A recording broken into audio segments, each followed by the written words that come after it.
This show is brought to you by the North Face. Now, the North Face have been my sponsors for the last 8 or 9 years, and I'm really proud to be involved with this fantastic outdoor brand. Now, they've been in the outdoor industry for over 50 years, and they are the premier supplier of authentic, innovative, and technologically advanced exploration apparel. For your footwear, equipment, accessories, they've got the best stuff. Now, their lightweight and weather-resistant Flight Series running gear is my absolute favourite. So if you're into trail running, if you're into desert running, if you're into just exploring our mountains, then this is the go-to gear. And it's designed to endure, engineered to help you through the heat, through heavy downpours, or whatever else comes your way, so that you can run no matter what, every day, any weather, any terrain, and never stop exploring. If you'd like to check out their whole range, go to thenorthface.co.nz. Welcome to Pushing the Limits, the podcast that gets deep into the psyche of extraordinary achievers across all genres, cutting to the chase to unlock the secrets of their success, their achievement, philosophies, and motivations. Join us in the quest to find out what makes the movers and shakers of our world tick and what gems of wisdom we can learn from them. Now, over to your host, Lisa Tamati. Hi there everyone, Lisa Tamati here from Pushing the Limits, and welcome to the show once again. It's an absolute privilege to have you join me again. I really appreciate your loyalty to the show. And this week I have a doctor all the way from San Francisco. Now this is one of the world's leading experts, I would say, in this area of medicine called Hyperbaric Oxygen Therapy. Now, Dr. Scott Sherr is an integrative hyperbaric physician, and he very, very kindly has given me some time today to share with you what hyperbaric medicine is, all about it. Now, some of you who know my story and have followed my podcast for a while will know that I have had experience in this area with my mum, who had an aneurysm, and hyperbaric was really the catalyst for her recovery. Or I truly believe that she wouldn't probably be around without it. So I'm very, very big advocate for this therapy, and actually have a clinic here and, a mild hyperbaric clinic. And Dr. Scott Sherr is going to explain it a whole lot better than I ever could. So welcome to the show, Dr. Scott. Wonderful to have you. I'm happy to be here. Thanks. Yes, San Francisco is beautiful this time of year. A little bit warmer, I believe, than your neck of the woods. Very much so. It's blimmin' cold here. I haven't ever been to San Francisco, but that's definitely on my to-do list. Well, they say that the coldest summer you've ever spent will be in San Francisco. So just so you know, it tends to be colder than the city. But I'm in the suburbs where it's nice and sunny. So it's very nice today. Probably about 28 degrees centigrade, probably somewhere around there. They're pretty. Yeah. But yes, thanks for having me, and I'm happy that we are connecting, and you told me your story offline, and it's a beautiful example of what hyperbaric therapy can do. And I talk to patients and physicians and clinics across the world, and I just tell them, look, it's really simple. It's basically healing wounds from the inside out. And it's doing it 3 ways. It's reversing hypoxia or low oxygen state. It's decreasing inflammation, and it's fighting infection. And as a result of those 3 things, you get the body to heal. You stimulate the body's own processes of healing. And in some cases, you can actually heal better than the body can on its own. Other times, you just make it faster. The latter scenario is like your elite athletes, for example, that want to heal from an injury faster. Hyperbaric therapy is going to allow them to heal faster. It's going to be anywhere between 30% to 70% faster, depending on the injury. Anything from an ACL tear to a hip replacement to a heart surgery. I mean, you name it. It's going to be a significant proportion of time less that you need to spend recovering. So that's a really good part. But sometimes when the body can't do all it can do, or it only can go so far, like in your mom's case, or in others that have strokes, or they've had heart attacks, or if they've had injuries that haven't fully healed, traumatic brain injuries, patients with reflex sympathetic dystrophy, or even some of the neurodegenerative diseases, there's a lot of inflammation like Parkinson's and Alzheimer's, patients with MS, patients that have any number of other conditions. Hyperbaric therapy can stimulate the body to heal faster than it can on its own. Fantastic. So what is the mechanism? So we're talking oxygen and we're talking pressure. Can you explain how those two mechanisms work and Sure. why they're beneficial? We've got pressure and we've got oxygen already. Why the difference? Well, that's actually a pretty beautiful way of starting the explanation. It is just the combination of increased inspired oxygen, so the amount of oxygen we breathe in. So at sea level, no matter if you're in New Zealand or San Francisco, it's still 21% oxygen at sea level that we're all breathing now. In a hyperbaric chamber, what we mostly do is increase that oxygen inspiratory percentage to about 100%, somewhere between 90 and 100%. And then we increase the atmospheric pressure that's in the chamber that you're in. So we increase atmospheric pressure by increasing the amount of pressure simulated in the chamber. And that pressure is what's actually happening to you or anybody if they're underwater. So as soon as you go underwater, that pressure is heavy. Most of us have been in water, especially I'm sure like crazy rapids in New Zealand or something, and gone under by accident. Or you've been swimming at the beach or even in a pool. As soon as you go underwater, all the water above you is very heavy. You don't feel it because you're weightless in the water, but if you picked it up with your hands in a bucket, it would be very heavy. That heaviness, that density is what manifests as pressure on the body. And so the more water you have above you, you look up, the more pressure you have on your body, or if you're a submarine, the more pressure on a submarine, for example. So what you're doing in a hyperbaric chamber is you're simulating that increased atmospheric pressure to some degree and combining it with increased atmospheric oxygen that you're inspired. And as a combination of the two, because of the pressure, you can drive more oxygen into the body. Without that pressure, no matter how much oxygen you breathe on a face mask, 100%, 100 billion%, it doesn't matter, because it's only possible to get oxygen into circulation on the red blood cells if you have no pressure associated. But if there's pressure associated with the oxygen, then you can drive more oxygen into the plasma of the blood. We often talk about oxygen carrying capacity, Lisa. So oxygen carrying capacity is the amount of oxygen that we can get into the body and go to our tissues to rev up our cells and make energy, because oxygen is the final electron acceptor for ATP, to make ATP, basically, the energy, to make our energy, the batteries of our cells in the mitochondria. So the combination of the two increases your oxygen carrying capacity by increasing the amount of oxygen in the plasma, or the liquid of our blood, not on the red blood cells, which are already saturated for most of us that have normal blood. When we do an SBO2 measurement, or at the hospital or whatever, we come out with 98% or something like that. So we're unable to take more up into the red blood cells. Right. How much more can we take up in the plasma of the?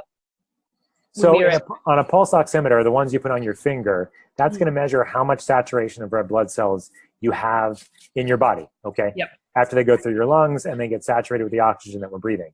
And SVO2 is a little bit different. That's a Swan-Ganz catheter that they use in ICUs.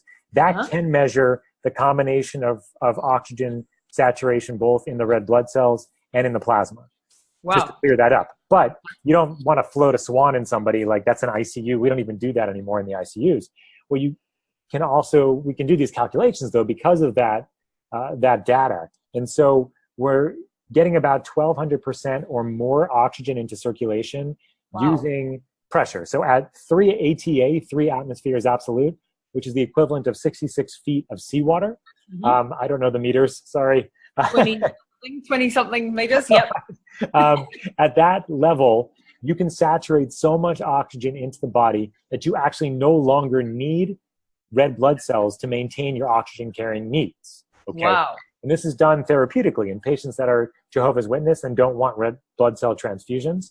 Also in patients that get severe trauma and lose a lot of blood very fast, you can stick them in a chamber and you can temporize them because you can saturate so much plasma with oxygen. So therapeutically, we don't typically go that deep. We typically go to 2 to 2.4 ATA at the most, which is 33 to 45 feet of seawater. But the potential is there to go deeper if we need to. If you've had a dive injury or if you have a severe gas-forming organism that's causing an infection, that can significantly be mitigated by going to the deeper pressures for short periods. Because this medicine actually comes from the dive industry. So from divers who have the bends, is where it's originally come from, isn't it? So that but we have, perhaps we can go back and explain there are 3 types of different hyperbaric facilities. or chambers. Can you explain the difference between those? So I've got a mild hyperbaric chambers, one that goes to 1.5, one that goes to 1.4. Mm-hmm. What are the implications for ones in the hospitals that go higher as compared to the lower? Sure. So that's a good question. The first type of chamber that was developed was called the multiplex chamber, which are usually seen in hospitals, diving meccas, where you're treating some people that need to go to very deep pressures to treat dive injuries. So 6, 9, 11 ATA. So you can do the math. It's very, very deep. Yeah. That's only used really for those really sick divers that were building underneath the water, building tunnels on oil rigs, etc.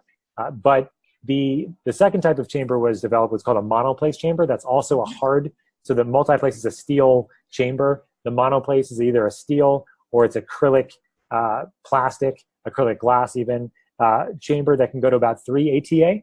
Yep. And then the mild hyperbaric chambers can go anywhere between 1.3 to 1.7, depending on the country. In the US, the mild ones go to 1.3.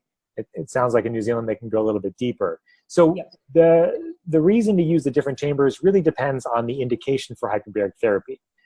In my experience, the mild hyperbaric chambers are best for neurologic indications and for recovery types of indications. They're not as good for peripheral wound healing, although they can help. It just takes longer. They're not as good for wounds. They're not as good for infections, for example. But the mild chambers can be used for patients with traumatic brain injuries. There's some data potentially in stroke. There's some data also on some of the other neurocognitive things like Alzheimer's, cerebral palsy, autistic spectrum. So because there's been some data to support that 1.3, even with compressed air, so meaning that you're not inspiring more oxygen, just inspiring the regular amount, 21%, but then pressurizing it, is even pressurizing more, pressurizing air, the regular air at 1.3. It's still better than... Yeah, it's going to increase the oxygen circulation in your body by about 45 to 46%. So, which is a lot, even at that. But we're talking like, so for example, though, like at 1.5 ATA at 100% oxygen, you're getting about 600% more oxygen in circulation. Okay. Wow. Versus 47%, 46%, 1.3 ATA at regular atmospheric pressure, just breathing air at that level. So, and the deeper you go, the more significant peripheral wound healing and infection capabilities you have, really. There is a big group in Tel Aviv that's done work at 2.0 for reverse aging, rejuvenation, looking at new blood vessels growing in the brain, in the heart, in the sexual organs, including the penis, for example. That's where they have penis MRIs now. It's awesome. It's the millennium. We can do anything these days. But anyway, so it's a good way to get business, right? You can show your friends your penile MRI before and after hyperbaric therapy. So now that's the biggest selling point I've ever heard. The reason why they did the study was on erectile dysfunction, actually. Right. And they actually showed that hyperbaric therapy can improve erectile dysfunction in patients that were diabetics and had other arteriovascular disease, actually. So there was a reason for it. It wasn't just, optics or sexual performance. It was more, you can reverse the aging process, which includes atherosclerosis, the hardening of arteries, the difficulty of getting blood to various locations, because hyperbaric therapy, along with what I said before, releases massive amounts of stem cells and also releases hormones that are responsible for new blood vessel growth. So we are regrowing blood vessels in areas like the brain and the heart and the penis and other locations as well. Like, so your mom had an aneurysm, which likely led to like a stroke-like phenomenon. Yeah. You had an area of the brain that just wasn't getting enough blood flow. And then some of it was dead, but most of it was just not getting enough blood. And so as a result of that, hyperbaric therapy increased the oxygen in that area that wasn't getting enough blood, stimulated new blood vessels to form, and all of a sudden she's now, like you said, she's like almost going back to work, and she's driving and all this other amazing things that can happen. Time is brain, time is heart, time is injury. So the quicker you can get into the chamber, the better you're going to be. The longer it's been since you've had these injuries or incidences or whatever, the harder and the longer it's going to take to recover, and the less complete it's likely going to be. So I for often her tell it patients. was 3 months before I could get her because she was still in the hospital, you know. That's And still relatively quickly, though. Still relatively quickly. And then we had, you know, a period of time in a multiplace chamber where she was inspiring 100% oxygen, and then we had to go to the mild because that facility was no longer available to us. So if we go back and look at, so there's an inflammatory response is better at, say, 2.0 and above atmospheres. Peripheral, so outside of the brain and spinal cord, yes. Okay, so that's so stem cell production and all that is better at the higher, but for brain injury, for say like the multiple sclerosis, autism, cerebral palsy, concussions, TBI, 1.3 to 1.5 is the better. Yeah, we think that the sweet spot for the brain is somewhere between 1.3 and 2.0. The challenge is knowing who is going to do best at those variable pressures. The answer is that we only know a little bit of this information. Some of my colleagues, like Paul Harch, who we talked about briefly, and then the Israelis are doing the imaging to see where the brain has the best increase in blood flow. Those are more difficult to do. So we often start slow and we go as people seem to do. So we kind of go where the averages are. I often personally, if I have the choice, like to start at the deeper pressure a little bit first, like 1.5 to 1.75 for most of brain indications. And then I can dial it back if we feel like it's too much. It just depends on the person. It depends on how acute the injury is, for example. If the injury is more acute, we may want to go a little bit deeper to start off with, because there's a lot of these hormones, and they're called cytokines and other factors, inflammatory mediators, that may do better with a little bit more pressure to start off with. The Israelis are just coming out with a study.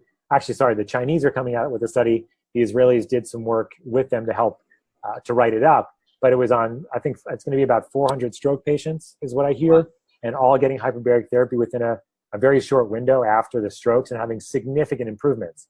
And they did 60 hyperbaric sessions for these people. So, but there's other data to support even 3 hyperbaric sessions after a severe traumatic brain injury at 1.5 atmospheres of pressure can improve mortality or decrease mortality by half, by 50%. That's insane. So why, doctor, is it not available in every single hospital and every ICU unit in the world? Why is it not a first-line defense? Is that because we haven't yet got the definitive proof and or is it it's expensive to run these studies. And unfortunately, the incentives are not in hyperbaric medicine. They're in pills. They're in interventions. Even in a socialized healthcare system, the incentives aren't there as much, unfortunately. So I think that's one of the major reasons, at least in the US, I can blame it on pharmaceutical companies that have the ear of our government. But I'm sure it's very similar in socialized healthcare systems as well. Oh, yeah. And it's a big problem because, I mean, I got a lot of criticism, for example, you know, just even talking about hyperbaric oxygen therapy on air, on radio, for just telling our story, really, because, you know, I was attacked by different doctors saying you haven't got proof, you haven't got this, you haven't got that. To me, there was no other option for her for this situation. Right. The results speak for themselves. Right. She speaks for herself. Yes, she can speak for herself, which she couldn't do. You know, it's very, very frustrating as someone who looks outside the box all the time. And, you know, as an athlete, as a professional, you know, endurance athlete for years, I was always looking for the extra edge, always looking to optimize performance. So I was used to looking outside the square, and I was also used to understanding that the body and the mind are capable of far more than what most people think. And I find it very, very frustrating when you haven't got 60 years worth of clinical studies to prove it. And you guys actually have a hell of a lot of studies. I think you just made a good point, though, that I'd like to underscore. It's not just about hyperbaric therapy, okay? It's an integrative approach, and that's my approach. That's the approach that I think that it sounds like you did for your mom and that you have at your clinic. But you can't just and the challenge with studies, by the way, is that you have to just do one thing. Because if you do more than one thing, then you don't know the thing that actually worked. And then the regular conventional community will say, well, you don't know what worked. It's all bullshit, you know? And so when they do these studies, they have to take out everything else and just do one thing. In my experience, the best results that I've had have been an integrative approach. And that's looking at what I call, it's my approach, my integrative HBOT approach. And that the first one is looking at foundational health, something that I call, that was coined by one of my mentors, called health optimization medicine. Health optimization medicine is a program that's developed for doctors and practitioners to get certified in, to get their patients a foundational approach to health, looking at cellular health, gut health, looking at food sensitivity. Wonderful. And then other things as well, looking at evolutionary biology and chronobiology and epigenetics and a bunch of other pillars, right? So I think that's the big piece. Like if you go into a chamber and look, if you just got an injury, then get in the chamber. Like that's what I tell people. But if it's been going on for a while, what's likely happened is that your body has tried to compensate. So looking at your vitamins, your minerals, your nutrients, your antioxidant levels, your toxin levels, your mineral, like all of that is extremely important. So that's my first piece. My second piece is, once that is being addressed, the second piece is what other practitioners would be helpful to you. And so, for example, in somebody that had a stroke, you may want to think about the usual stuff: speech, physical therapy, occupational therapy. You want to think about movement. You may want to think about exercise. There's like various other things to sort of retrain with the neuroplasticity.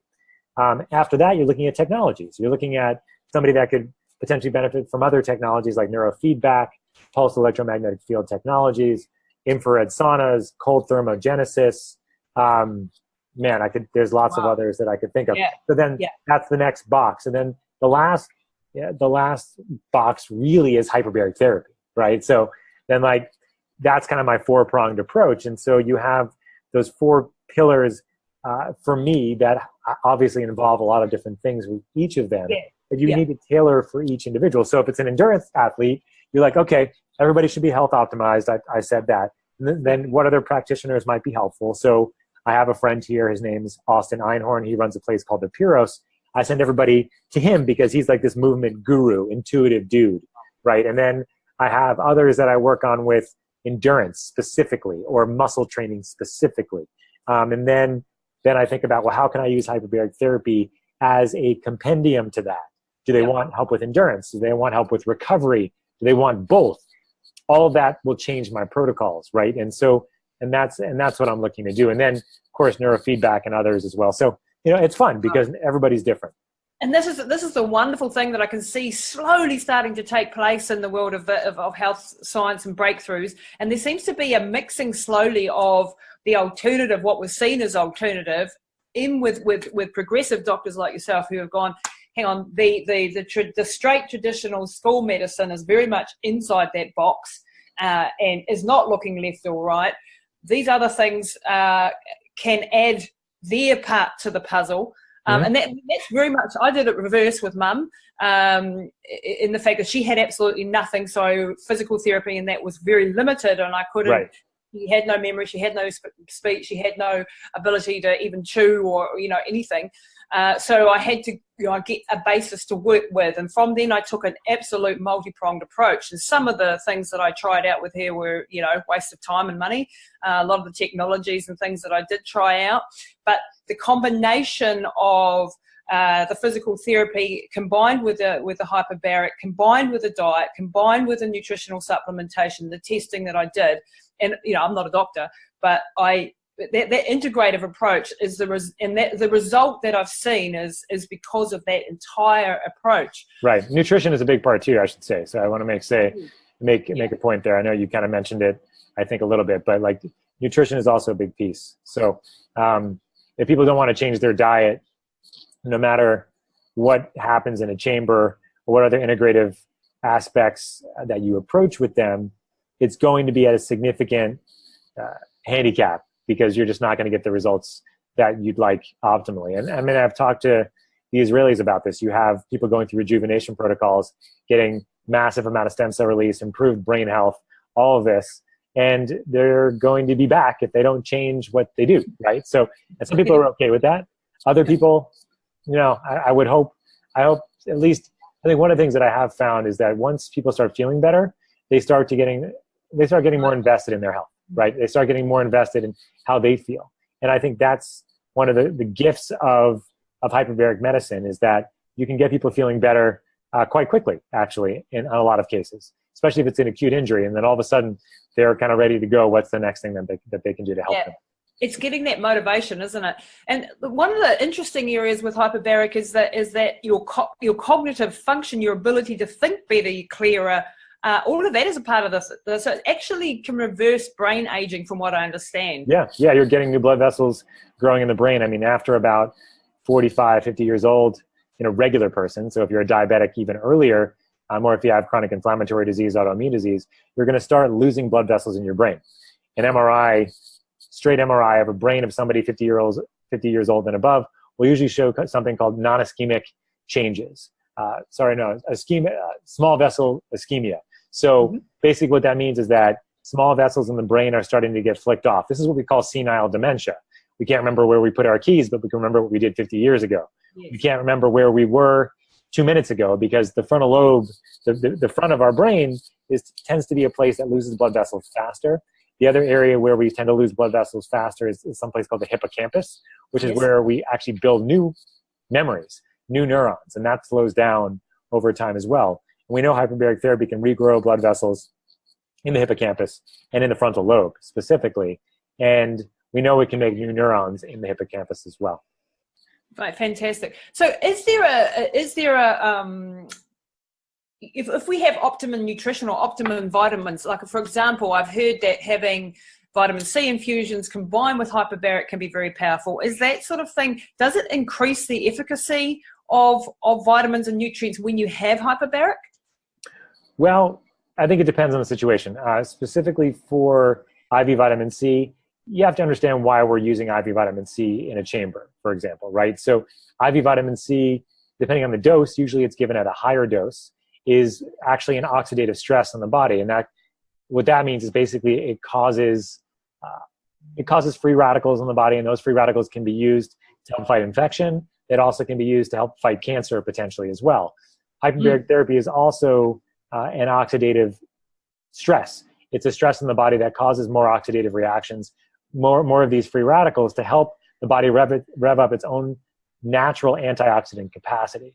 So in the case of somebody that has a specific indication, you may or may not want to do that, right? So in cancer, there may be some role to combine IV vitamin C and hyperbaric oxygen therapy.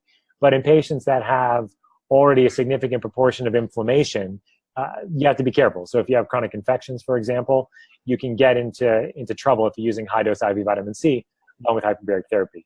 To your point about nutrition and hyperbaric therapy, I would say that you're growing new blood vessels. So whatever is in your bloodstream, whatever is in your stores of nutrients in your body will be used better because you have more blood vessels to get there. But if you don't have the right vitamin, mineral, cofactor stores, you're not going to get the benefit, as much of a benefit. Now, if you're using IV vitamins at the same time as hyperbaric therapy, the blood vessels you do have are going to deliver more of those vitamins to those particular tissues. But I don't have a particular study to show you or tell you, but that's just sort of the natural idea of what's being carried in our blood vessels. Right. So if we're looking at something like cancer, for example, and that's a big, obviously, myriad of things, is there any clinical studies being done in that direction? I know that oxygen bacteria often don't like oxygen, or different germs don't like being in an oxygen-rich environment. I've done a lot of altitude racing at altitude. Yeah. And I had for a while what they call a hypoxico training tent where I slept in this thing. And being a very extreme type person, I turned it up to 6,500 meters every night and slept in it, and absolutely completely wiped out. I ended up with a brain concussion from the hypoxia, and also ended up with bacteria in the body just going absolute wild. So every orifice was doing something horrible. Yeah, because I was stupid. I went too fast, too quickly, and ended up sensitizing myself. But it showed me what happens in the body when you don't have enough oxygen available. Right. So when this happened to my mum, my brain started to go, well, what if we provide more oxygen? And then where I started to look into hyperbaric oxygen. Yeah, absolutely. Yeah, I think it's important to make that distinction. Hyperbaric therapy can improve endurance. does it a different way. It doesn't increase your red blood cell mass. It does it by increasing your blood vascularization around your heart. So you can get more oxygen carrying capacity because there are more blood vessels to get the oxygen too. So the heart just becomes more vascular and actually a little bit stronger as well as far as how it pumps. Altitude training is good for increasing the red blood cell mass. But like you said, there are risks of altitude training. And that is in hypoxic conditions, you don't have as much infection killing capability, especially for bugs that like low oxygen environments. And those typically are in your mouth.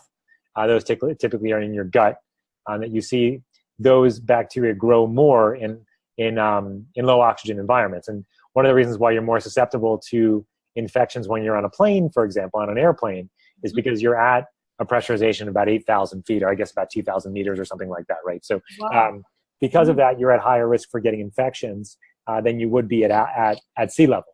And so hyperbaric therapy is an anti-infective at the pressures that we use, usually deeper than 1.5 though. If it's just a bug that doesn't like oxygen, you can have some bug killing at the 1.5. But those that may like oxygen a little bit, they're called facultative anaerobes is the long name for them. Basically, staph is one of them, so Staph aureus. Lyme is another. Those don't like high oxygen environments, but like a mild increase in oxygen is going to make them grow more. But a deeper pressure of oxygen with more oxygen kind of beating it down is going to make it more susceptible to killing. So is there a danger then with treating someone at, say, at the 1.5 if they've got certain types of bacteria?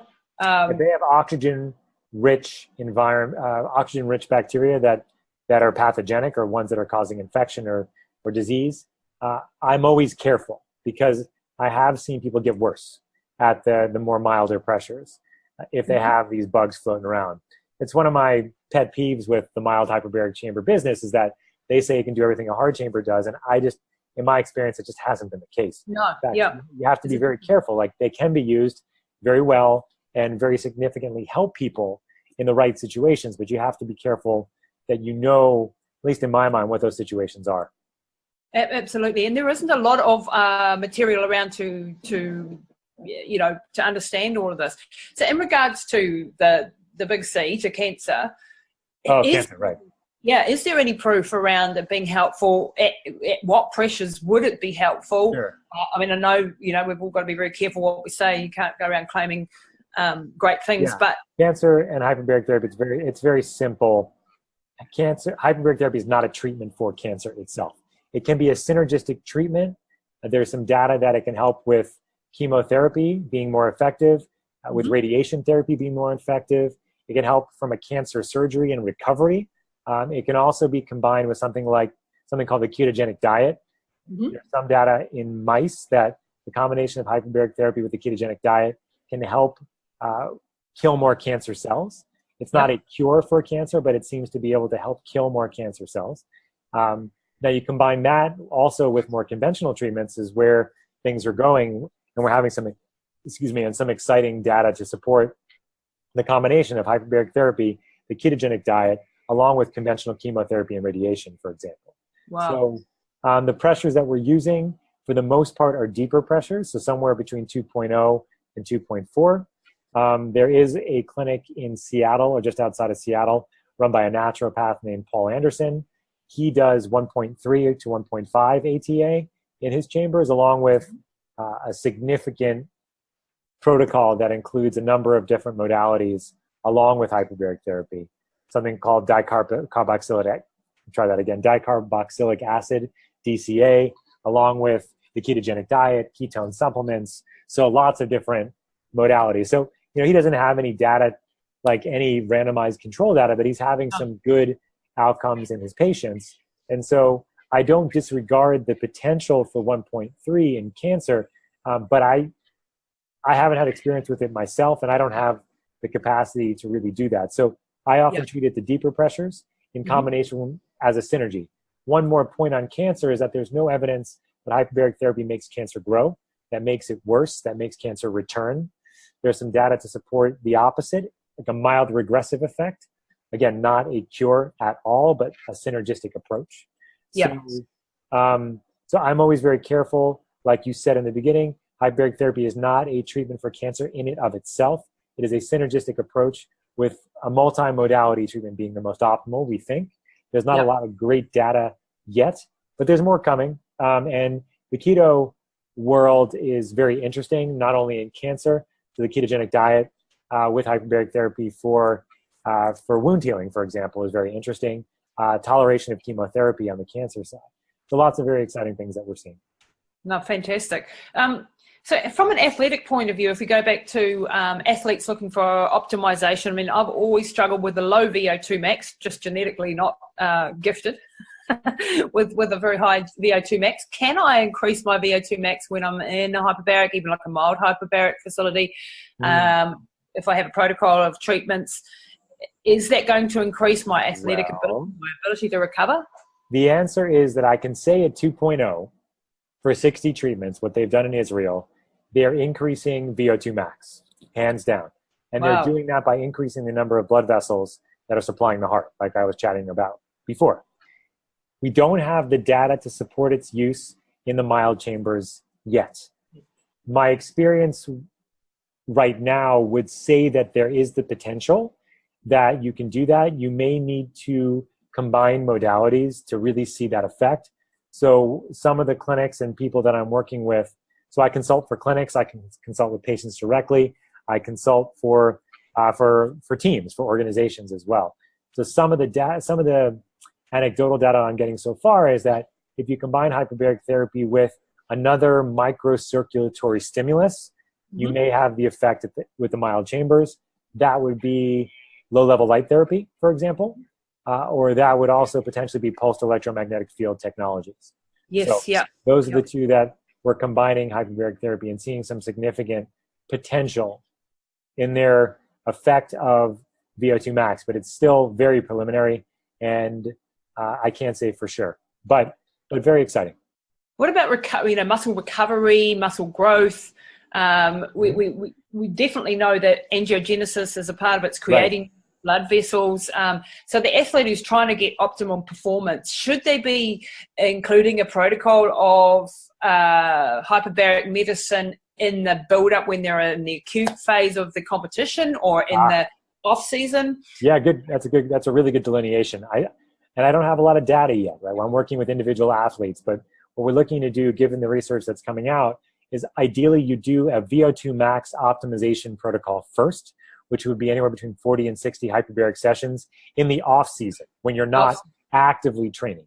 And then during your training time, you would be doing hyperbaric therapy for recovery purposes. So not only are you increasing the amount of oxygen in circulation, but when you're pressurizing blood vessels, because we're pressurizing them in the chamber, you're also improving blood flow and lymphatic flow. So you can help with detoxification and recovery in that capacity.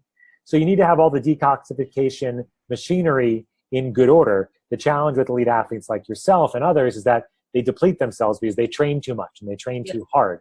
So it's important that you're factoring that into the equation, hopefully, on the recovery side. But hyperbaric therapy, because of that pressure that it's giving to the body, and we're working on what's called variable pressure protocol, so changing the pressure in the chamber to help with some of that blood vessel and lymphatic flow. And so if you do that, you can help with the recovery of the workout you just did to help you get ready for the next, for example. And then you've already optimized your VO2 max with that session protocol that you did before you started training actively. So right now, my recommendation, again, I'm not giving anybody individual recommendations here. I am a doctor, but I'm not playing one on this podcast. So please go see your doctor. You can consult with me virtually. We can talk about my general ideas of what you'd like to do. But do not take this as your own individual medical advice, okay? But in general, what I've been recommending is something of the effect of off-season training for VO2 max optimization, and then in-season active training for recovery for the most part. So I heard on you when you were on Ben Pakulski's podcast, Muscle Expert, that it actually has detox implications also for the brain, which I'd never heard of, that you could actually detox the brain. And that sometimes that's because I've noticed when I go into hyperbaric, I come out very, very sleepy. And you talked about in that podcast, you there are two sides to that. One being that you can actually, for an hour after the treatment, you have an extra oxygen carrying capacity because you've had all that oxygen in the plasma. Right. For about an hour after, so you can optimize your training. But on the other hand, a lot of us come out feeling very dopey and sleepy, and probably not a great time to train. What's going on there? Well, I think the first piece to mention is the detox. There are lymphatic vessels. So we have blood vessels in our body, and we have lymph vessels in our body. Lymph is how we detox our cells. So when cells produce energy, they produce a lot of garbage. That garbage needs to be taken by garbage truck to our liver to get detoxified and then expelled as stool, as urine, as sweat, etc. So there's lymphatic vessels in our brain that allow that to happen. Now, we didn't know these vessels existed up until about a year ago or so. And so we think hyperbaric therapy is causing a pressure change on the lymphatic vessels in the brain, helping with detoxification, just like it's doing for vessels outside of the brain. Now, as far as oxygen carrying capacity, you do have an increased oxygen carrying capacity for about an hour after you get out of the chamber. That will dissipate quickly, but you can use it to your advantage, like you said, to train afterwards. You can also use it to your advantage inside of the chamber to do training in the chamber, depending on the type that you have. So like in a soft chamber where there's very little risk, you can bring potentially other technologies inside of it and use those while you're getting hyperoxygenated, for example. So that's pretty exciting, of course. In the deeper chambers, you can't do that because it's too much of a risk of the pressure and the oxygen, for example. So that oxygen carrying capacity can be used in the short term, like we talked about, or in the long term, you can build up that oxygen carrying capacity to help your Vo2 max over the long term. And increase your strength. Right.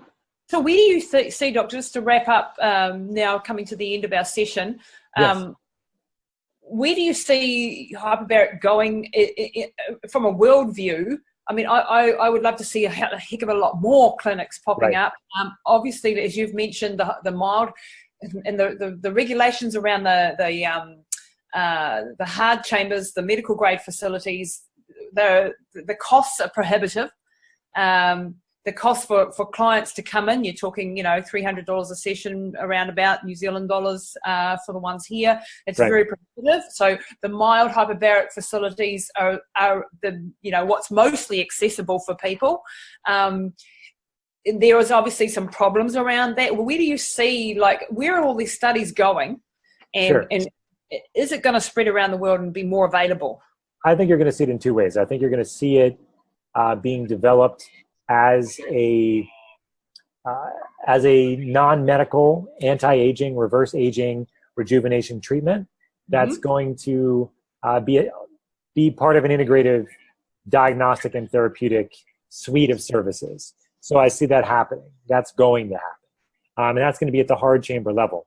But I think at the soft chamber level, what I think you're going to see is, as a result of that, the hard chamber, multi-place chamber vehicle being more prominent out there, you're going to have a need for the soft chambers to deal not so much in the anti-aging space, but more in the therapeutic space for neurocognitive reasons. And I also think that you're going to see more of the mild hyperbaric therapy integrated into other technologies, other care plans, not just hyperbaric therapy in a mild chamber. So that's extremely important. I think that's where it's going to be most effective. So I'm working with a company in Los Angeles, for example. They're right now calling themselves the Remedy House, and they're looking for a recovery lounge where they're going to have numerous technologies that are all together, including hyperbaric therapy and sauna and others. They're going to be combined. So I think the way of mild hyperbaric therapy is in combination of other modalities. The way of hard hyperbaric chamber is reverse aging, rejuvenation, anti-aging protocols. And I think you're going to see that kind of going sort of in parallel. And then there's going to be significant reasons to use both. And I think I talk about both. I use both. I think there's a reason to use both. So I don't think that they're mutually exclusive in that case. I do think that there are some mutual exclusions that are necessary here, right? So if you have an infection, if you have a wound, if you have significant inflammation, like an autoimmune disease, for example, I don't recommend soft chambers most of the time. Right. Sometimes I will say for neuroinflammation, for brain inflammation, let's start off at some of the milder pressures, but then we need to go deeper to really see some significant benefit.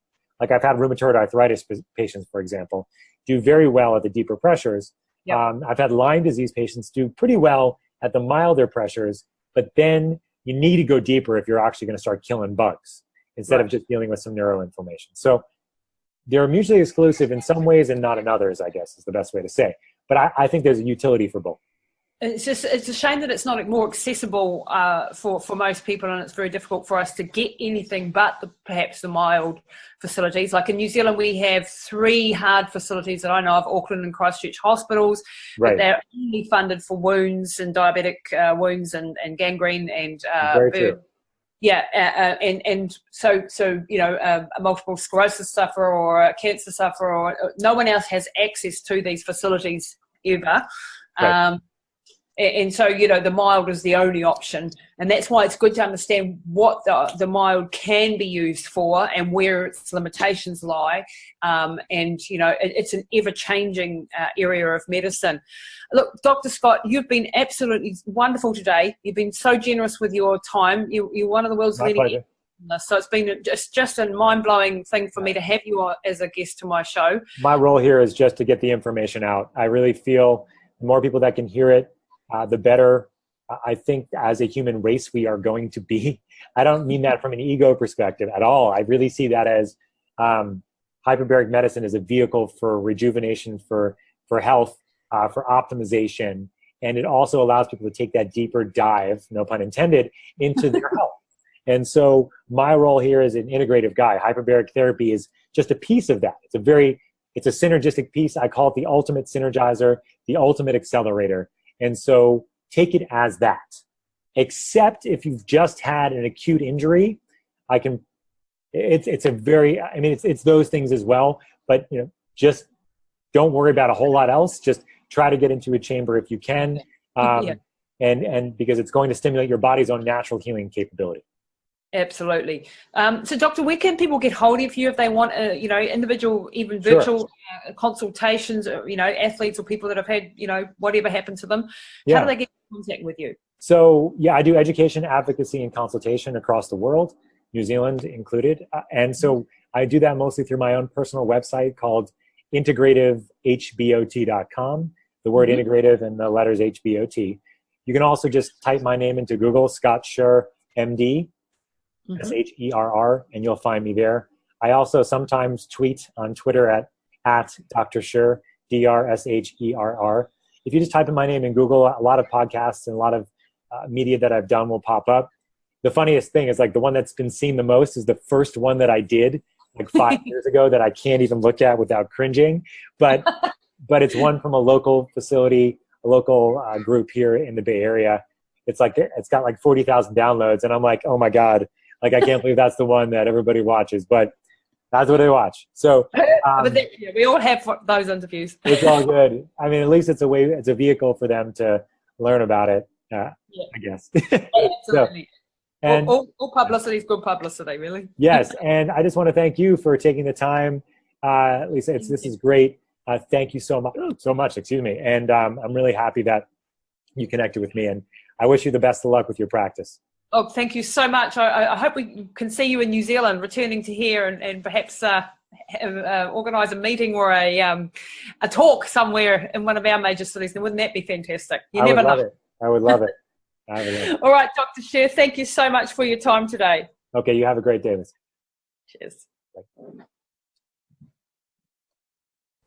That's it for this episode of Pushing the Limits with your host, Lisa Tamati. Please don't forget to rate, review, and subscribe, and share all this goodness with your networks so we can impact more lives with positive insights and inspiring conversations. And check us out online at www.lisatamati.co.nz. That's it for this episode of Pushing the Limits with your host, Lisa Tamati. Please don't forget to rate, review, and subscribe, and share all this goodness with your networks so we can impact more lives with positive insights and inspiring conversations. And check us out online at www.lisatamati.co.nz.